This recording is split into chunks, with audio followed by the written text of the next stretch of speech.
Hi! Mga kabady! What's up? Yes, mga kapinggol.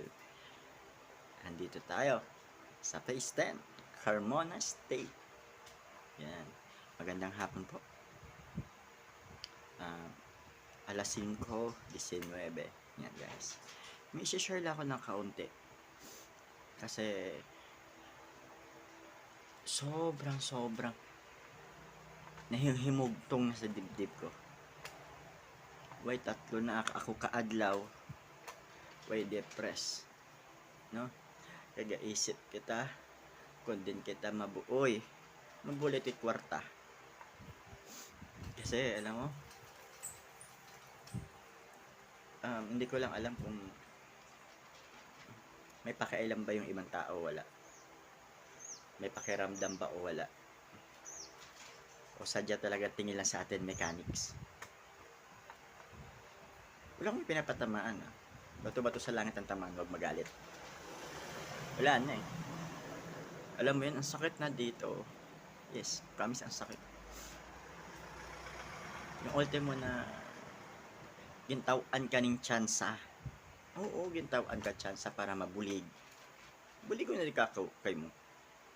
Halo na Bisaya, Ilonggo, ara na. Sa sobra kabugat.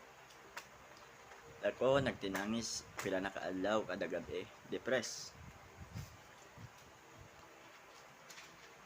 Kaya hindi na ako magpakasala o hindi na ako mag-isip kung bakit maraming security ang nasosobrahan depressed at tinitikil yung buhay.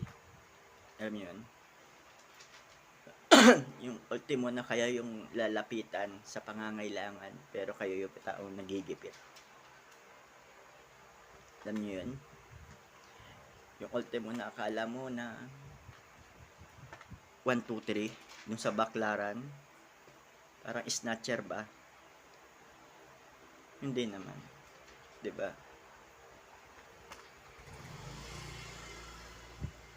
Alam nyo guys, kanya-kanya tayo, may pamilya, may binubuhay, masalo ngayon magpapasukan. Dito pala nga, yung pagkain pa lang sa araw-araw, wala na. Ultimo nga ako, 1 kilo ha, 1 kilo na lang yan. Why pa it is cool, why it pa ning lamay, why it ulam, why suya. Nagpagkakapal pa ako mukha, makahuyam lang ako panggas. Mas inisip ko yung gas ng motor